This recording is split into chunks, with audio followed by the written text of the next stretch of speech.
జీవితంలో మన గురించి మనం వేసుకునే ఆలోచన మంచిదా, లేకపోతే దేవుని ఆలోచన మంచిదా? కానీ చాలామంది జీవితాల్లో ఆలోచన చేసుకుంటూ నా ఆలోచనే మంచిది అని చెప్పేసి తప్పుడు నిర్ణయాలు తీసుకుంటూ చెడు మార్గాల్లో నడుస్తూ చాలామంది జీవితాన్ని నాశనం చేసుకుంటా ఉన్నారు. కానీ దేవుని ఆలోచన మనం తీసుకున్నప్పుడు ఆ ఆలోచన మనకి చాలా మంచిది. అందుకే దావీదు భక్తుడు 1 కీర్తన 1 వచనంలో మాట అంటున్నాడు, దుష్టుల ఆలోచన చెప్పున నడువక, పాపుల మార్గమున నిలువక, అపవాసకులు కూర్చుండు చోటను కూర్చుండగా. చాలా ఇప్పుడు దావీదు అంటున్నాడు, దుష్టుల ఆలోచన చెప్పున నడవక.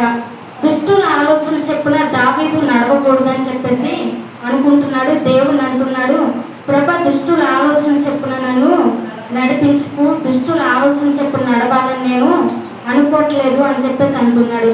మరి దావీదు దుష్టుల ఆలోచన చెప్పున నడవకూడదని అనుకుంటున్నాడు కదా, మరి ఎవరి ఆలోచన చెప్పున నడవాలని దావీదు అనుకుంటున్నాడు? 33వ కీర్తన 11వ వచనం చదువుతాము.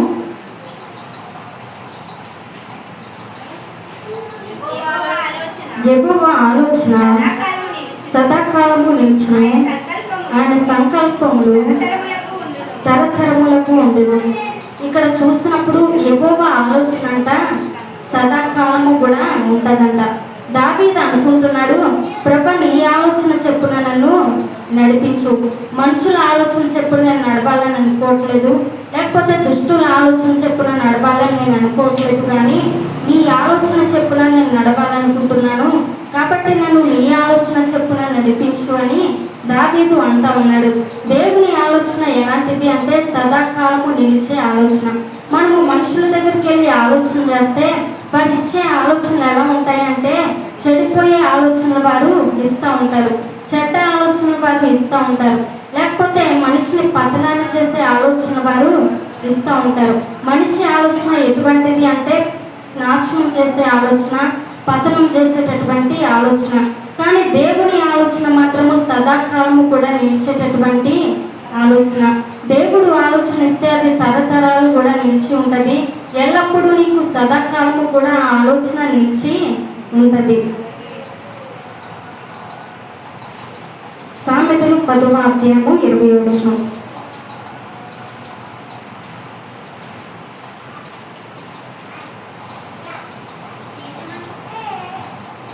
సామెతలు 10వ అధ్యాయము 20వ వచనం.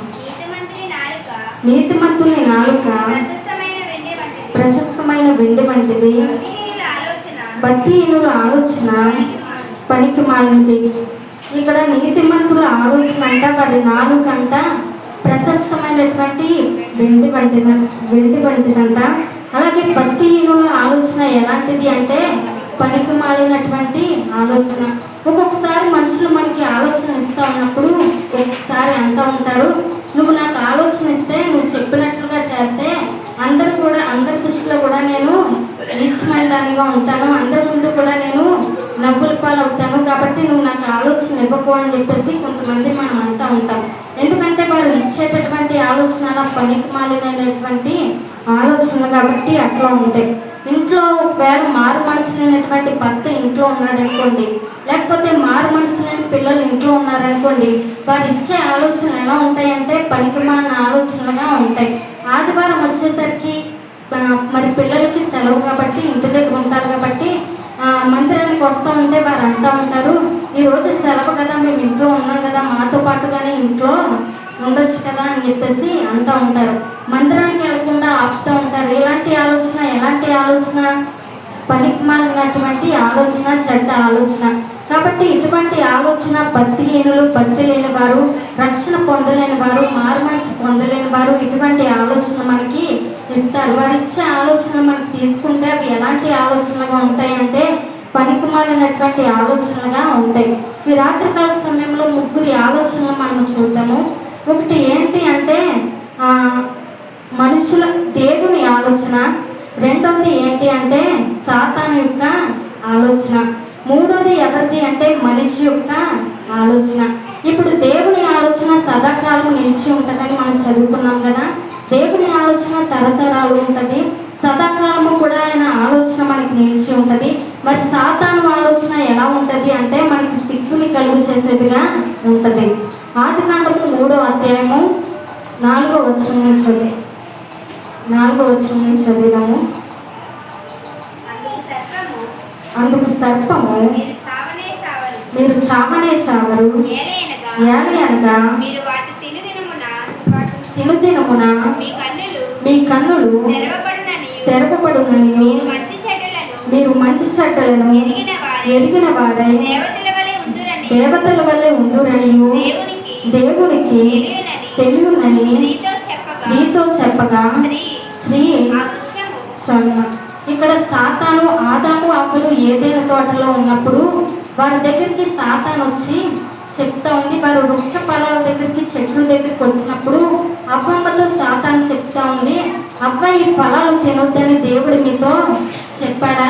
ఈ ఫలాలు తింటే అన్నప్పుడు అవ్వ అంటది, అవును దేవుడు మాకు చెప్పాడు, ఈ చెట్లలో అన్ని ఫలాలు కూడా మేము తినొచ్చు, కానీ ఇదిగో ఈ చెట్టు ఫలము తినొద్దు అని దేవుడు మాకు చెప్పాడు అని అన్నప్పుడు సాతాను అంటది, ఈ ఫలాలు తింటే మీరు చనిపోరు, కానీ ఈ ఫలాలు తిన్నప్పుడు మీకు తెలివి వస్తుంది, మీకు జ్ఞానం వస్తుంది, దేవదూతల వల్ల మీరు అయిపోతారు అని చెప్పేసి ఒక ఆలోచన సాతాను చెప్పింది అవ్వకి.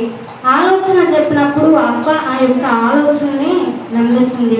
నిజమే, మనం మందిరానికి వస్తూ ఉన్నప్పుడు మధ్యలోనే స్నేహితులు ఎదురవుతూ ఉంటారు, ముచ్చట్లు పెడతా ఉంటారు, లేకపోతే ఆదివారమే ఇంటికి బంధువులు వస్తూ ఉంటారు, వచ్చి అక్కడికి వెళ్దాం ఇక్కడికి వెళ్దామని చెప్పేసి చెప్తూ ఉంటారు, నీకు చెడు ఆలోచనలు ఇస్తూ ఉంటారు.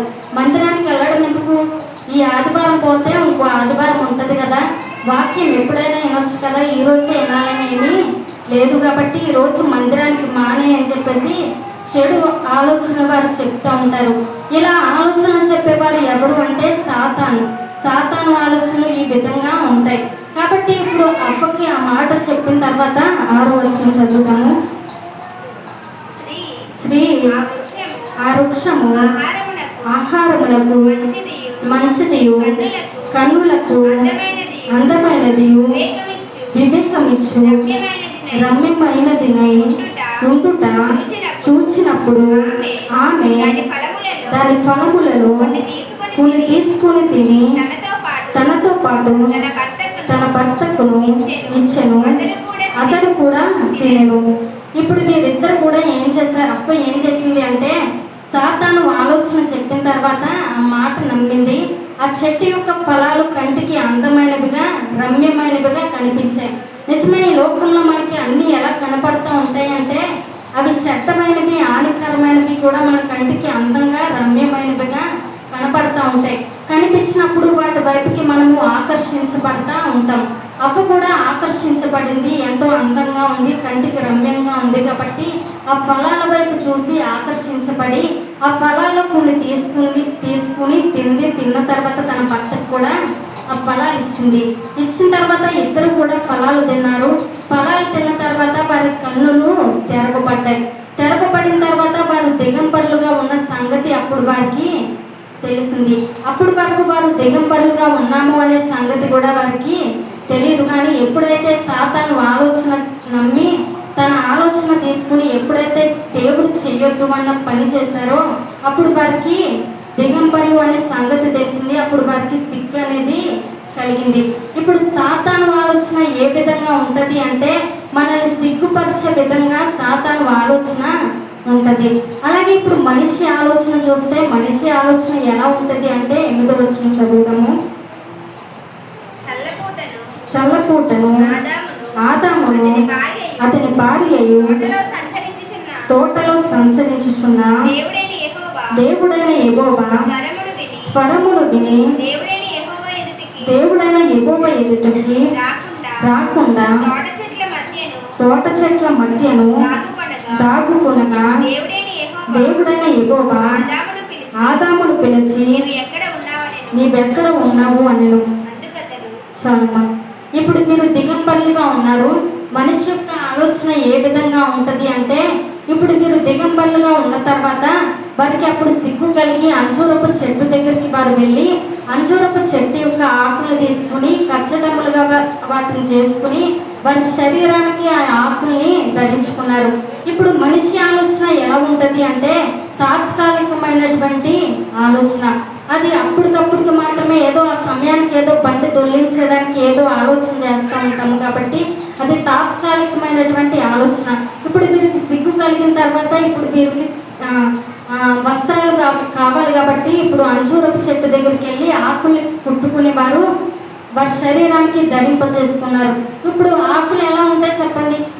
ఎండ కాసింది అనుకోండి, ఎండకు ఆకులు ఎండిపోతాయా లేకపోతే మంచిగా ఉంటాయా? ఎండ కాసినప్పుడు ఆకులు ఎండిపోతూ ఉంటాయి కాబట్టి అది తట్టుకోలేదు, ఎక్కువ కాలము అవి నిలబడలేవు కాబట్టి ఆకులు ఎండిపోతాయి. కాబట్టి మనిషి యొక్క ఆలోచన ఎటువంటిది అంటే ఏదో తాత్కాలికమైనటువంటి ఆలోచనగా ఉంది. కాబట్టి మనము మనిషి ఆలోచనని కాదు, లేకపోతే సాతాను యొక్క ఆలోచనని కాదు, కానీ మనము దేవుని ఆలోచనని మాత్రమే తీసుకునే వారిగా ఉండాలి. ప్రతి విషయంలో కూడా మనం ఏ పని చేసినా, ఏ అడుగు వేసినా కూడా ప్రభా నీ ఆలోచన నాకు ఇవ్వు అని చెప్పి దేవుని అడిగి మనం ముందుకి వెళ్ళగలిగే వారిగా ఉండాలి. అందుకే యెషయా గ్రంథము 9వ అధ్యాయము 6వ వచనంలో ఇలా రాసింది, ఆశ్చర్యకరుడు ఆలోచన కర్త. మన దేవుడు ఎవరు అంటే ఆలోచనకర్త. ఆయన ఆలోచన ఇచ్చే దేవుడు కాబట్టి మనకు ప్రతి విషయంలో దేవుని మాత్రమే ఆలోచన అడిగి ముందుకు వెళ్ళగలిగే వారిగా ఉండాలి.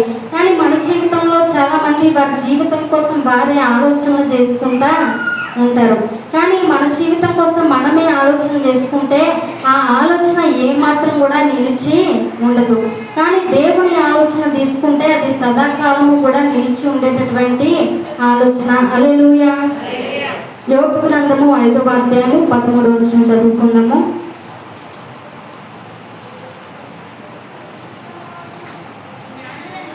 జ్ఞానులను వారి కృత్రిమములలోనే ఆయన పట్టుకునేను, కపటుల ఆలోచన తలకిందు చేయము. కపటుల ఆలోచన అంట దేవుడు తలకిందులు చేస్తాడంట. ఇంతకీ కపటులు అంటే ఎవరు? చాలాసార్లు ఈ మాట మనం పలుకుతూ ఉంటాము. కపటులు అనే మాట చాలాసార్లు అంటూ ఉంటాం, కానీ ఆ మాటకు అర్థం ఏంటో మనకే తెలీదు. కపటులు అంటే ఏంటి అంటే పైకి ఒకలాగా లోపల ఒకలాగా కనిపించేవారు. పైకి చాలా మనిషి ఎదురైనప్పుడు చాలా ప్రేమగా మాట్లాడుతూ ఉంటారు, చాలా ప్రేమగా పలకరిస్తూ ఉంటారు. పాట పాడుతున్నప్పుడు అమ్మ చాలా చక్కగా పాడవు, చాలా చక్కని టాలెంట్ ఉందని చెప్పేసి చెప్తూ ఉంటారు. కానీ మనసులో మాత్రం వారికి వేరే అభిప్రాయము కలిగి ఉంటుంది. పైకి తీపి కబుర్లు చెప్తూ ఉంటారు. కొన్నిసార్లు మనుషులు ఎదురైనప్పుడు చాలా ప్రేమగా మాట్లాడుతూ ఉంటారు. తర్వాత వాళ్ళు అలా పక్కకి వెళ్ళిన తర్వాత తిట్టుకుంటూ ఉంటారు. ఏంటి ఇప్పుడే కదా ప్రేమగా మాట్లాడారు, అప్పుడే ఏంటంటే ఏడుస్తారని అలా మాట్లాడడం, కానీ నిజంగా అంత ప్రేమ మనకి ఉందా అని చెప్పేసి అంటూ ఉంటారు. అలాంటి వాళ్ళే కపటులు అంటే వారే. పైకి ఒకలాగా లోపల ఇంకోలాగా కనిపించేవారు కపటమైన వారు. ఇప్పుడు యోధ కూడా దేవుడితోనే ఉంటున్నాడు. దేవుని అద్భుత కార్యాలన్నీ కూడా చూస్తూ ఉన్నాడు. దేవుని యొక్క ఆశ్చర్య కార్యాలన్నీ కూడా తన కళ్ళతో చూస్తూ ఉన్నాడు. యోధ దేవునికి చాలా సమీపంగానే ఉన్నాడు, కానీ దేవుడి కార్యాలు చూస్తున్నాడు. ఆయన కుష్ఠరోగుల్ని బాగు చేస్తుంటే అది చూస్తున్నాడు. చనిపోయిన వారిని లేపుతుంటే అది కూడా చూశాడు. అలాగే ఆహారం లేని వారికి ఆహారం పెడతా ఉంటే అది కూడా చూశాడు. అన్ని అద్భుతాలు చూసి కూడా దేవునికి సమీపంగా ఉంటూ కూడా దేవుని మీద కపట ఆలోచన అనేది యోధ కలిగి ఉన్నాడు. దేవుని మీద తన మనసులో కపట ఆలోచన అనేది ఉంది. నిజానికి చాలా మంది మనతోనే ఉంటారు, కానీ మన మంచితనం వారికి తెలుసు, మన టాలెంట్ వారికి తెలుసు, అన్నీ తెలిసి అన్నీ చూస్తూ ఉండి కూడా మన మీద కపట ఆలోచనలు అనేవి కలిగి ఉంటారు. ఇప్పుడు యోధ కూడా దేవునికి సమీపంగానే ఉన్నాడు, దేవునికి ఏమీ దూరంగానే లేడు, దేవునితోనే ఉంటా ఉన్నాడు, కానీ కపటమైన ఆలోచన అతని హృదయంలో ఉంది. దేవుడు యోధాను ఎంతగా ప్రేమించాడు అంటే, ఎంతగా నమ్మాడు అంటే, ఒక ప్రత్యేకమైనటువంటి స్థానాన్ని యోధాకి దేవుడు ఇచ్చి ఉన్నాడు. శిష్యులందరికంటే కూడా యోధాన్ని దేవుడు పైన పెట్టున్నాడు. అతని చేతికి డబ్బు సంచి అనేది, మెయింటింగ్ అనేది దేవుడు యోధాకి ఇచ్చాడు. నిజానికి ఇంట్లో 2 పిల్లలు ఉన్నారనుకోండి, మెయింటింగ్ ఎవరికి ఇస్తారు? పెద్దోళ్ళకి ఇస్తారా, చిన్నోళ్ళకి ఇస్తారా? పెద్ద చిన్న అనేది లేదు, కానీ ఆ ఇంట్లో ఎవరైతే నమ్మకంగా ఉంటున్నారో, ఎవరైతే డబ్బులు దుర్వినియోగం చేయకుండా, పాడు చేయకుండా ఎవరైతే నమ్మకంగా ఉంటా ఉన్నారో అలాంటి వారికి మెయింటింగ్ అనేది ఇస్తూ ఉంటారు. మరి ఇప్పుడు యోధాకి దేవుడు మెయింటింగ్ ఇచ్చాడు కదా, దేవుడు హృదయాన్ని ఎరిగిన దేవుడు, అంతరంగాన్ని ఎరిగిన దేవుడు. కాబట్టి మనిషి యొక్క హృదయంలో పై రూపం మాత్రమే కాదు కానీ లోపల రూపాన్ని కూడా చూసే దేవుడు. కాబట్టి మరి యోధా హృదయం దేవుడికి తెలియదా? అతను ఎలాంటి ఆలోచన కలిగి ఉన్నాడో, ఎలాంటి మనస్తత్వం అతను కలిగి ఉన్నాడో దేవుడికి తెలియదా? తెలుసు. అయినప్పటికీ కూడా ఎందుకు ఇచ్చాడు అంటే ఎవరి నాశనము వారిని పాడు చేస్తుందని చెప్పేసి దేవుడు డబ్బు సంచి అనేది ఇచ్చాడు. దావీదుకి ఒక కుమారుడు ఉన్నాడు, అతని పేరు అబ్షాలోము. ఈ అబ్షాలోము అనుకున్నాడు, దావీదుకి అబ్షాలోము పెద్ద కుమారుడు. అయితే అబ్షాలోము అనుకున్నాడు, నా తండ్రి యొక్క రాజ్యం ఉంది కాబట్టి అతన్ని నా తండ్రిని సింహాసనం మీద నుంచి దింపించాలి. సింహాసనం మీద నుంచి దింపించి ఎలాగైనా సింహాసనం మీద నేను కూర్చోవాలి, ఎలాగైనా నేనే రాజునయ్యి పరిపాలించాలి నా తండ్రి తర్వాత అని చెప్పేసి అనుకున్నాడు. అనుకుంటే నిజానికి దావీదుకి అబ్షాలోము పెద్ద కుమారుడు కదా.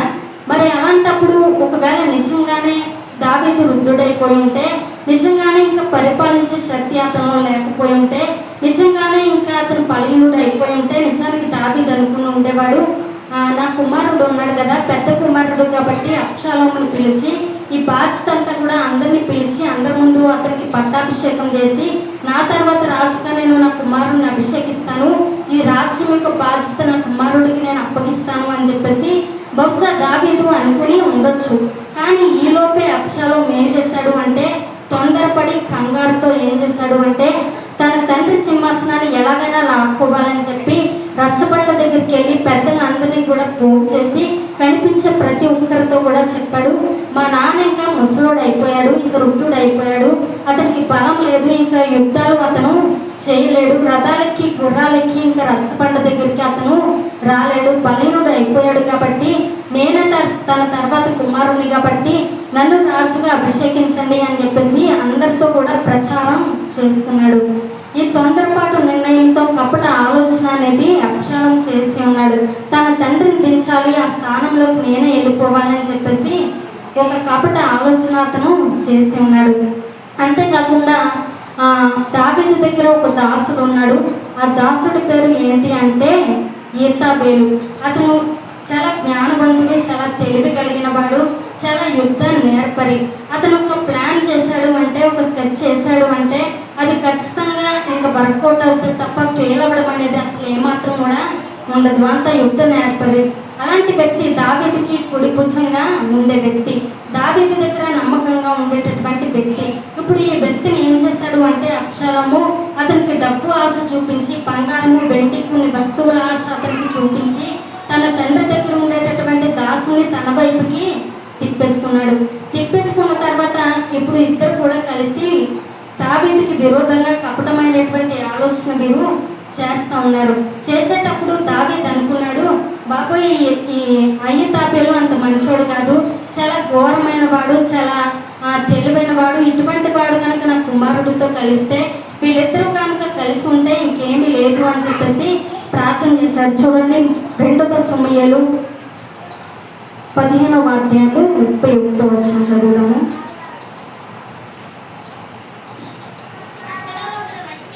అంతలో ఒకడు వచ్చి అబ్షాలోము చేసిన కుట్రలో అయ్యితాబేలు చేరి ఉన్నాడని దావీదునకు తెలియచేయగా దావీదు యెహోవా అయ్యితాబేలు యొక్క ఆలోచనను చెడగొట్టమని ప్రార్థన చేశాను. ఇప్పుడు అయ్యితాబేలు అలాగే అబ్షాలోము ఇద్దరు కూడా కలిసిపోయారు అనే సంగతి దావీదుకి సమాచారం వచ్చింది, దావీదుకి తెలిసింది. ఇప్పుడు ఇది తెలిసినప్పుడు దావీదు ఏం చేస్తా ఉన్నాడు అంటే ప్రార్థన చేస్తా ఉన్నాడు. ప్రభా, అయ్యితాబేలు చాలా ఆలోచన కలిగిన వాడు, ఇప్పుడు ఈ అబ్షాలోము ఇద్దరు కలిసి ఏదో కపటమైన ఆలోచన పన్నుతూ ఉంటారు కాబట్టి అయ్యితాబేలు ఏ ఆలోచన చేసినా ఆ ఆలోచన నువ్వు సఫలం చేయకు అని చెప్పేసి ప్రార్థన చేశాడు. అంతేగాని ప్రభా అయ్యితాబేలుని చంపేయని ప్రార్థన చేశాడా, లేకపోతే నాశనం చేయని ప్రార్థన చేశాడా? అలా ప్రార్థన చేయలేదు. కానీ అయ్యితాబేలు యొక్క ఆలోచనను నువ్వు చెడగొట్టు అని చెప్పేసి ప్రార్థన చేశాడు. ఎప్పుడైతే దావీదు ప్రార్థన చేశాడో అప్పటి నుంచి కూడా అయ్యితాబేలు ఏ యొక్క ప్లాన్ వేసినా కూడా ఏది కూడా పనవ్వట్లేదు. అన్నీ కూడా చిత్తైపోతూ వచ్చాయి. ఇంతకు ముందేమో జ్ఞానవంతుడు కాబట్టి ఏ ప్లాన్ చేసినా కూడా అన్నీ కూడా చక్కగా వర్కౌట్ అవుతూ వచ్చాయి. కానీ ఎప్పుడైతే దావీదు ప్రార్థన చేశాడో అన్నీ కూడా చెడిపోతూ వచ్చాయి.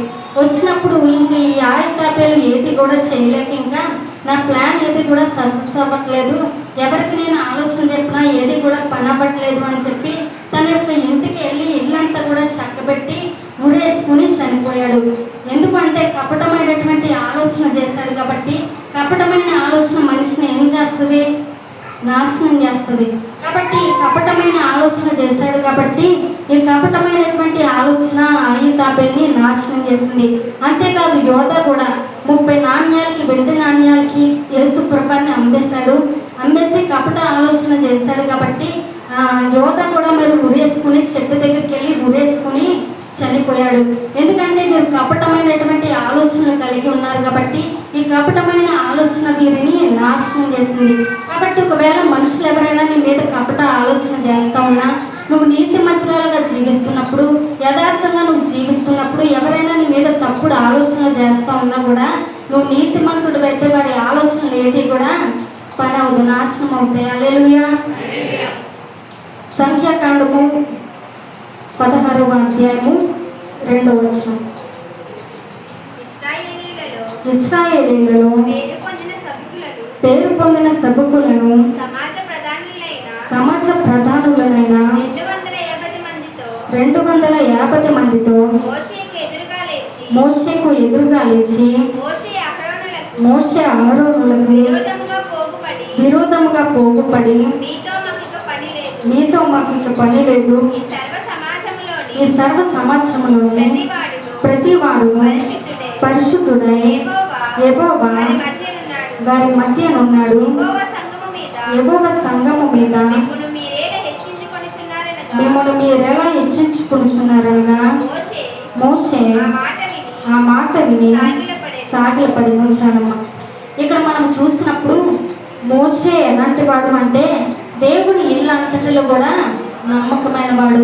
భూమి మీద ఉన్న వారి అందరిలో కూడా మిక్కిలి సాత్వికుడు అనేటటువంటి పేరు పొందిన మోషే పరిచర్య చేస్తూ ఉన్నప్పుడు, పరిచర్యలో సాగుతూ ఉన్నప్పుడు అతని మీద అలాగే అహరోను మీద కోరాము, దాతాకు, అలాగే అభిరాములు అనే 3 వ్యక్తులు వారి మీద ఒక తిరుగుబాటు అనేది చేశారు. ఇప్పుడు దేవుని సేవకుల మీద తిరుగుబాటు అనేది చేసినప్పుడు మోషే దేవునికి మొరపెడతా ఉన్నాడు. సాగిలపడి మొరపెడతా ఉన్నప్పుడు వీరు ఎవరికి చెడుగా ఆలోచన చేశారు అంటే దేవుని సేవకులకి విరోధమైనటువంటి ఆలోచన చేశారు, తిరుగుబాటు చేశారు.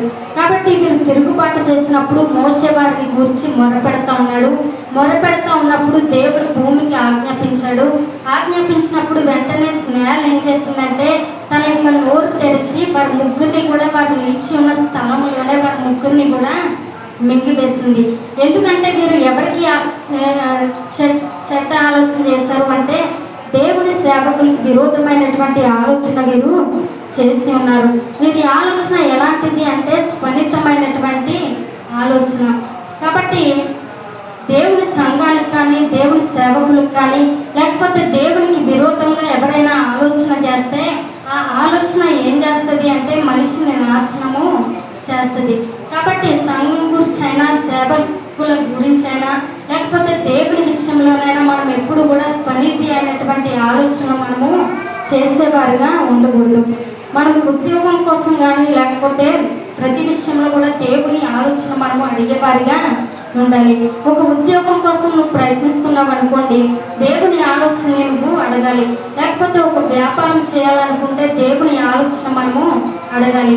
అంతేకాకుండా మనతో ఎవరైనా స్నేహితులు ఉన్నప్పుడు నాకంటే బాగా చదువుకున్న వారు ఉన్నారు కాబట్టి, వారు నా స్నేహితులు కాబట్టి, వారు చక్కని ఉద్యోగం చేస్తూ ఉన్నారు కాబట్టి వారి దగ్గరికి వెళ్ళి ఆలోచన అడిగితే బాగుంటుంది, వారు జ్ఞానంగా కొంచెం ఆలోచన చెప్తూ ఉంటారు అని చెప్పేసి మనుషుల దగ్గరికి వెళ్ళి ఆలోచన అడుగుతూ ఉంటారు.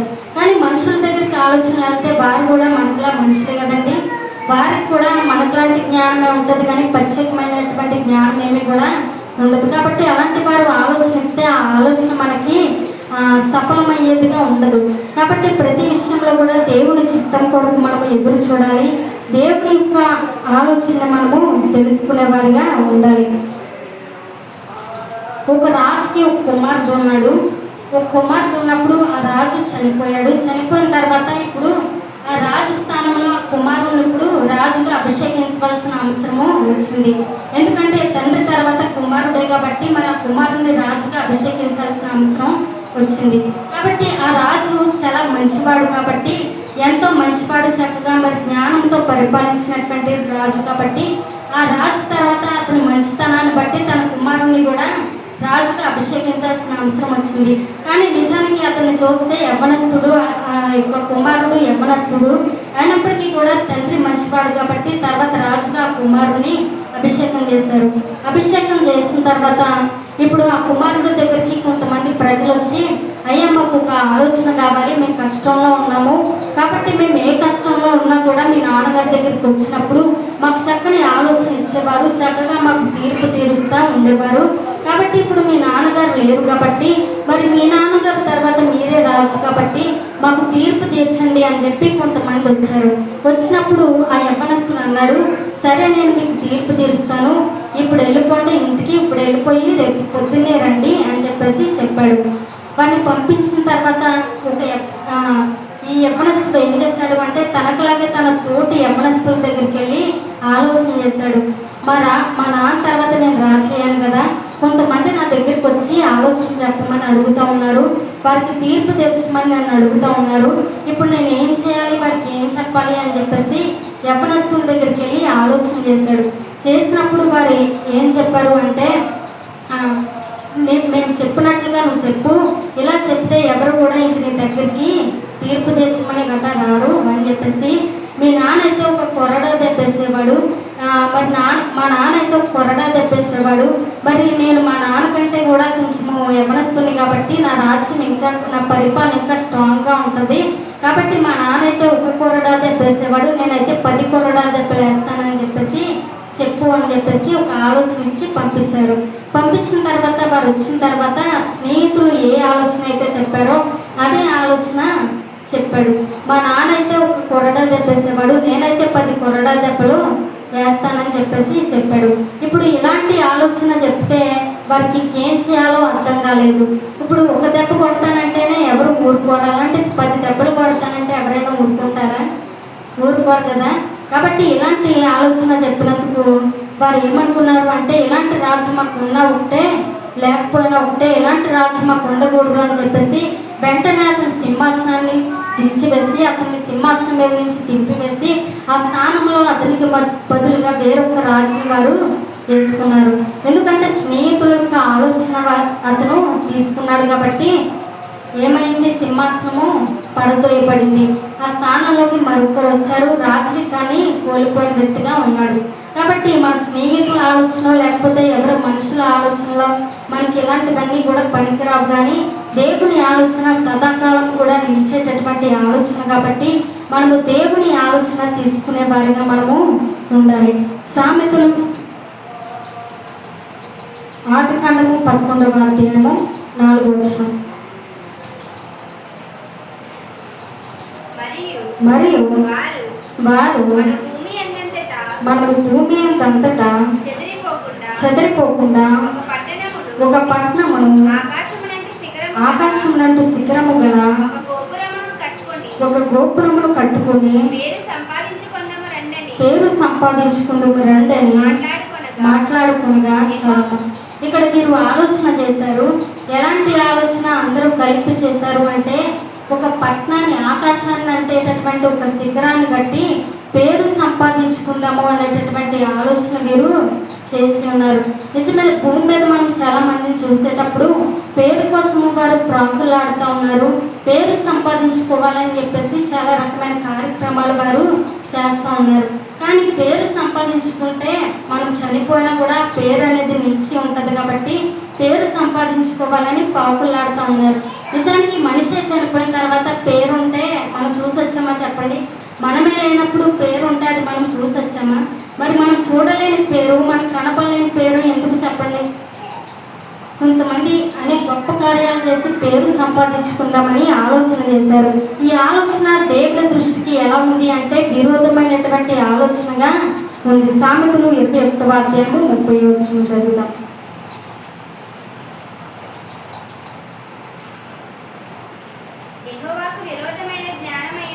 యెహోవాకు విరోధమైన జ్ఞానమైనను వివేచన అయినను ఆలోచన అయినను నిలవదు. ఇప్పుడు దేవునికి విరోధంగా మనం చేసేటటువంటి ఏ ఆలోచన కూడా నిలవదు. కాబట్టి దేవునికి విరోధమైన ఆలోచన మనం ఏమీ కూడా చేయకూడదు. వీరు దేవునికి విరోధమైనటువంటి ఆలోచన చేస్తారు కాబట్టి వీరి ఆలోచన నిలబడకుండా పోయింది. ఇప్పుడు దేవునికి విరోధమైన ఆలోచన చేస్తే ఆ ఆలోచన మనకి నిలబడదు. అలాగే దేవునికి అంగీకారమైనటువంటి ఆలోచన చేస్తే ఆ ఆలోచన మనకి నిలబడుతుంది. ఆఖరిగా ఇంకో మాట చూసి ముగించుకుందాము. నెహెమ్యా గ్రంథము 1వ అధ్యాయము 11వ వచనం.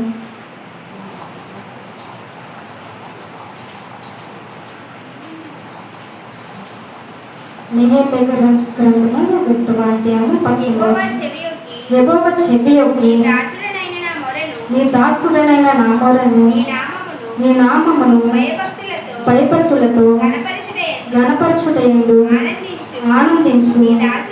నీ దాసుల మొరను ఆలకించి ఈ దినమందు నీ దాసుని ఆలోచన సఫలపరిచి ఈ మనుషుడు నా యందు దయచూపునట్లు అనుగ్రహించమని నిన్ను బ్రతిమాలుకొనుచున్నాను అని ప్రార్థించి తిని.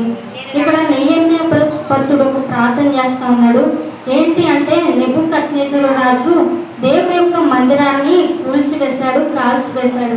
ఇప్పుడు దేవుని మందిరం కాలిపోయిన తర్వాత నెహెమ్యా అనుకున్నాడు, దేవుని మందిరం కాలిపోయింది కాబట్టి ఇప్పుడు నేను దేవునికి మళ్ళా తిరిగి ఒక మందిరాన్ని కట్టించాలి అని చెప్పేసి ఇతను ఒక ఆలోచన చేశాడు. ఆలోచన చేసి ఆ దేశాన్ని పరిపాలించేటటువంటి రాజు దగ్గరికి వెళ్ళి, అయ్యా నేను మళ్ళా తిరిగి దేవుని మందిరాన్ని కట్టాలనుకుంటున్నాను, కాబట్టి నాకు ఆ మందిరానికి కావాల్సిన కొంత సహాయం నువ్వు చేయి అని చెప్పేసి అడిగినప్పుడు ఆ రాజు చాలా ప్రేమతో స్పందించి వెంటనే ఆ మందిరానికి కావాల్సిన సామాగ్రి అంతా కూడా సమకూర్చి ఇచ్చాడు. 3 దినాలు ఉపవాసం ఉండి దేవుని మందిరం కట్టడానికి ఇతను ఒక ఆలోచన చేశాడు. ఇప్పుడు దేవుని మందిరం కట్టాలనే ఆలోచన దేవునికి అంగీకారమైనదా, ఇష్టమైనదా కాదా? లేకపోతే దేవుడికి ఇష్టమైంది. ఎందుకంటే దేవుని పని చేయాలనుకున్నాడు కాబట్టి, దేవుడి కొరకు ఒక మందిరాన్ని కట్టాలనుకున్నాడు కాబట్టి ఇతను ఒక మంచి ఆలోచన చేశాడు. కాబట్టి ఈ ఆలోచన దేవునికి ఇష్టమైనది కాబట్టి ఈ ఆలోచనని దేవుడు సఫలపరిచాడు. మనము కూడా విరోధమైన ఆలోచనలు, దేవుడికి విరోధమైన ఆలోచనలు చేస్తే ఆ ఆలోచనలన్నీ కూడా కూలిపోతాయి. కానీ దేవుడికి మనం ఇష్టమైన ఆలోచన, దేవుడికి ప్రీతికరమైనటువంటి ఆలోచన మనం చేసినప్పుడు ఆ ఆలోచన మనకి నిలిచి ఉంటుంది, అది సఫలము అవుతుంది. కాబట్టి మనకు మంచి ఆలోచనలు చేసేవారిగా ఉండాలి. మన పిల్లల విషయంలో కావచ్చు, లేకపోతే భార్యగా నువ్వు భర్తగా ఉన్నప్పుడు కుటుంబంలో ఎలాంటి ఆలోచనలు చేయాలో అది దేవుడిని అడిగి, దేవుడికి ఇష్టమైన ఆలోచన కాదా ప్రభా, నేను ఈ మార్గంలో వెళ్ళాలనుకుంటున్నాను, ఈ పని నేను చేయాలనుకుంటున్నాను, ఇలా వెళ్ళమంటావా వద్దా, ఈ పని చేయమంటావా వద్దా అని చెప్పి ప్రతి విషయంలో కూడా నువ్వు దేవుడి దగ్గర ప్రార్థించి మొరపెట్టి దేవుని ఆలోచన తీసుకుని వెళ్ళినప్పుడు దేవుని ఆలోచన నీకు సదాకాలము కూడా నిలిచి ఉంటుంది. హల్లెలూయా. ఇప్పుడు సాతాను ఆలోచన ఎలాంటిదని మనం చెప్పుకున్నాము. సాతాను ఆలోచన సిగ్గు కలిగించేటటువంటి ఆలోచన. మనుషుల ఆలోచన ఎలాంటిది అంటే తాత్కాలికమైనటువంటి ఆలోచన. దేవుని ఆలోచన మాత్రమే మనకి సదాకాలం ఉండి నిరంతరం కూడా మనల్ని నడిపించేటటువంటి ఆలోచన. దేవుడి కొద్ది మాటలు మన వెనుకల్లో దీవించుగాక. అందరికీ వందనాలు.